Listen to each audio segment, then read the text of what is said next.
let's go. Alrighty.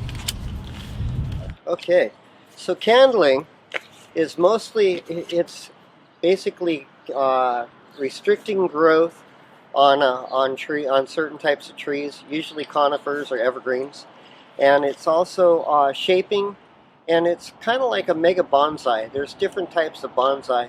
Some of them are huge, and some of them are very tiny. Uh, these are kind of in between. That we kind of shape these trees into cloud levels, and restrict their growth. And it's done in the springtime. And let's go over to one of these trees, and I'll show you.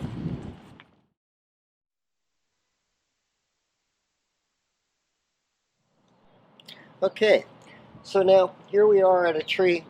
This is a shore pine, and we do this in the spring when the new growth starts out, and these are called candles.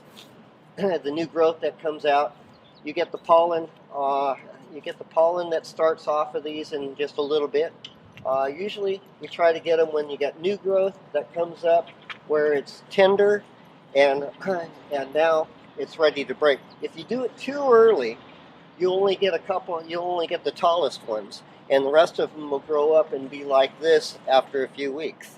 They'll be really long and stringy, and then you've got to do it again. If you wait until it gets about like this, they're tender, they're easy to break off, but the quickest way to do this is take a pair of shears and go over it. And you want to be kind of a little bit careful. You don't want to cut the needles too much because they'll brown out. You don't want to get too severe cutting down into this, because literally, if you cut down, you can kill off the branch by hurting it too much. So what we do is literally come over. These ones have been shaped over the years and stayed this way. You take off the tips of the candles like that, and you just pretty much shape it. This one has got nice little cloud levels going through the whole thing, and you work your way around going at these things. You don't have to get every single one of them, but when you do this, you look at the shape of the tree and how you want it to go into cloud levels. And you don't really want to have lollipop type trees if you're not looking for that. Bonsai, you have levels of and open spaces. On a lot of these trees, the conifers especially, when you do this, it branches it out and thickens the growth. And eventually, you'll have to come in and open it up, because it'll get too thick, it'll choke itself. And the needles build up in here, inside of the branch column, and the center, and it promotes disease, and it also chokes it out, so you get dead spots.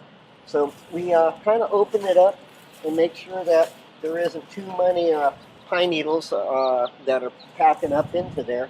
You look for diseases, root galls, and shape it out.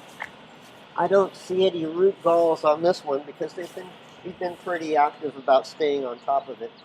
But that's pretty much it. It's a form of bonsai, and you can have trees like this year after year. You do it to keep it up, and it has a really aesthetic, pleasing look. But you do have to, after these bunch up and get so thick, you do have to open them up after a few years to take out the dead stuff and to open it up so that air and light can get into these levels, so that that disease, like galls and the spotted tiger moth, love areas where there's no air movement and where it's kind of dark. And they'll set up their webbing and their nests into these things and eat all the new growth on a tree. So when we do this and we open it up, it kind of prevents them from trying to take over. And that's pretty much about it.